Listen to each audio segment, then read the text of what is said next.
kayak kita yang duit recehan 100.000 200.000 mah sekali makan habis, besok nyari lagi. Kagak ada urusan sama tahun politik itu.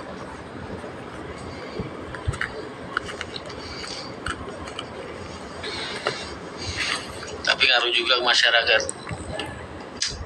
Mas lu pemilu berapa tahun sih mas? Udah berapa puluh tahun lu ngalamin pemilu? Ya namanya pemilu ya begitu itu, nahan duit betul itu buat investor-investor asing masuk ke Indonesia, duitnya ditahan, nunggu nih perubahan rezim ya kan, karena perubahannya rezim itu nanti berubah, peraturan kan pasti berubah, kebijakan pasti berubah. Jadi yang kelas-kelas duit atas itu mau puterin duit, mereka nahan pemilu dulu, wajar karena pergantian kepemimpinan. Tapi kalau kayak kita ini yang ngurusin duit recehan ibaratnya, nggak ada urusan sama politik mas. Lu kerja gajian, makan, bayar peleter, bayar pinjol. Kalau masalah usaha lagi sepi sekarang mas, ekonomi baru beranjak pulih, lu naib sih. Emang lu pikir udah pulih masih sejak pandemi kemarin? Belum mas. Tetangga gue di kampung yang kiraan pekerjaan belum semua dapat kerjaan mas. Andai kata ada yang dapat juga gajiannya belum dibayar pun rata-rata. Sejalannya aja. Karena apa? Efek pandemi.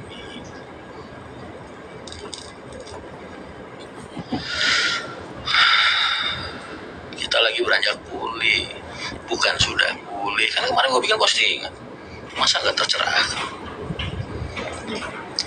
Betul bener loh, iya. Saya ini bukan cuma sekedar pengamat mas, saya ini sama kayak kalian, korban juga, korban zaman.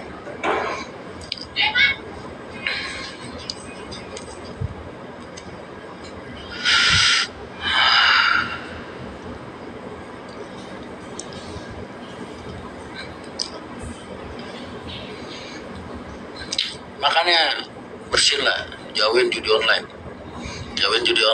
Tahan diri buat gunain peleter. Peleter jangan dipakai buat makan mas, jangan dipakai buat makan, ya kan? Peleter kalau emang kepepet pakai untuk kebutuhan yang mendesak, jangan untuk konsumsi sehari-hari. Iya dengerin, kok kaget banget kasih tau temen gue yang pengusaha restoran di Margonda. Emang mas Ren nggak tahu sekarang kita makan bisa pakai peleter? Masa gue? Anjir, peleter ada bunganya. Berapa bulan baru dibayar kan? Ya.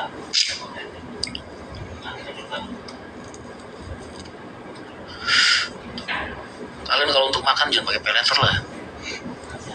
Kasihan UMKM mas. Belanja baju jangan pakai peleter.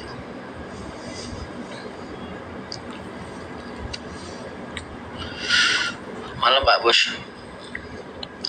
Mas, gue nggak mau jangan nanyain sesuatu hal yang kira-kira isinya aib orang mas. Mulut gue bakal kunci rapat-rapat. Gue nggak tipikal kayak lu tukang gibah, tukang gosip, ngomongin si A, ngomongin si B. Enggak, gue nggak kayak gitu orangnya. Jadi jangan nanya yang sifatnya individual orang lain, nggak baik mas.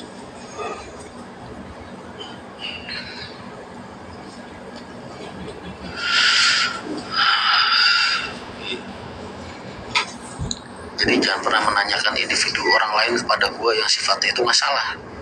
Kecuali kalau sifatnya positif. Contoh, mas gimana Haji Soleh orangnya? Kan rupawan ya kan. Dia lagi nyari bini kedua nih. Mau nyalek juga. Tajir habis, sukses. Nah itu lu tanyain ke gue nggak apa-apa mas. Jangan yang bermasalah lu tanyain ke gue. Kan jadi ngomongin jeleknya orang tadi. Siap bantu tuh ya, kirain gue siap ngeramein, malah siap bantu tenaga.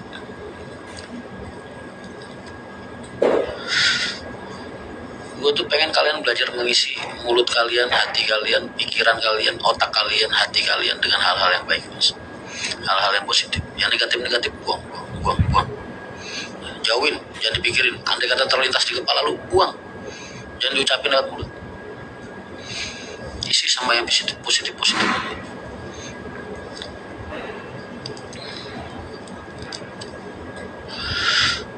Nakane ngati kinaryo kembangi wangi. Ayo dukung event MotoGP di Lombok NTB. Siapa tahu MTB mau trip ke Lombok. Dulu tuh gue pernah punya rencana loh nonton GP ke sono. Cuman kondisinya lagi nggak mungkin kan. Lagi bener aja nih ngomongnya, selalu lah. Al-Munsi, nama doang lu Al-Munsi. Al-Munsi.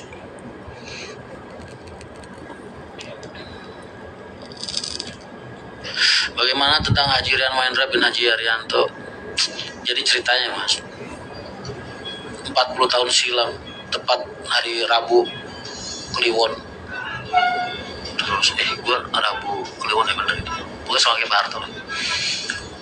Tanggal 8 Juni 1983 mas, di saat bulan Gernama, bulan gerhana, nah bulan gerhana, lahirlah seorang bayi lucu tampan yang bercahaya mas, dari rahim seorang wanita bernama Ibu Suheni.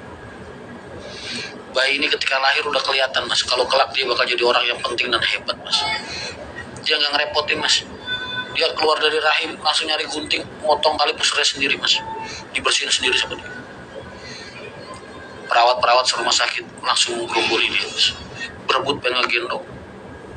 Setelah Bapak Haji Arianto selesai ngadanin, wah langsung perawat rebutan buat ngegendong sama nyiumin pipinya mas. Saking bayi ini terlihat bercahaya mas.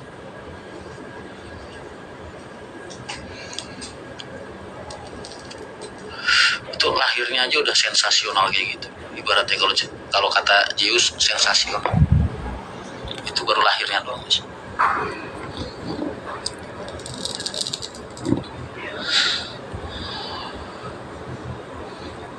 Kirain masih 26 tahun yang lalu. Berarti 40 tahun. 83 gerhana total. Iya betul.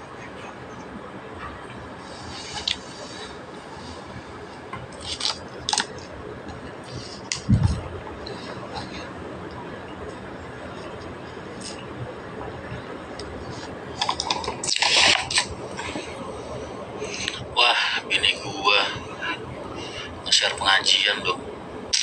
Salah apa lagi? Ada tadi Mahendra Raki share dakwah apa gitu. Aduh, salah apa nih gue. Ya sebegitulah. Itu baru lahirnya doang aja udah begitu.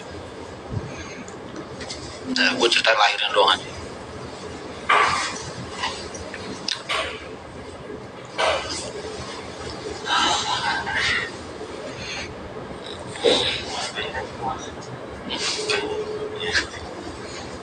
Kata malam ini senyumnya beda enggak sih? Beda banget Ji, karena gue ngeliat dulu.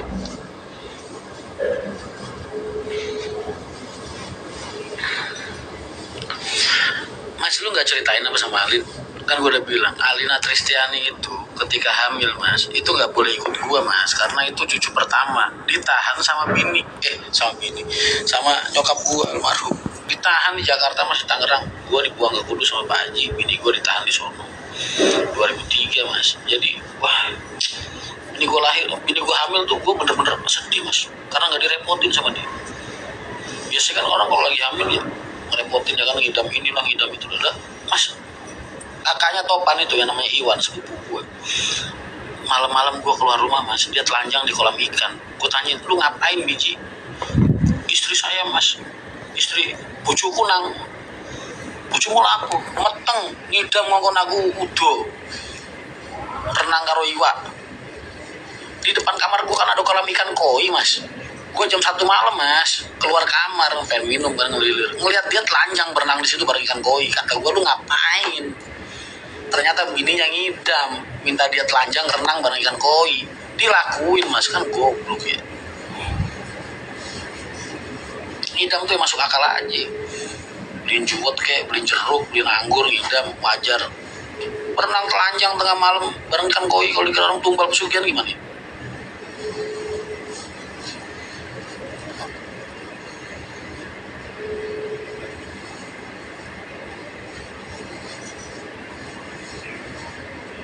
Oh kakaknya Topan tuh, Mas Topan tau kan, yang dulu buat Tormenta, kakaknya di Iwan, jam 1 malam.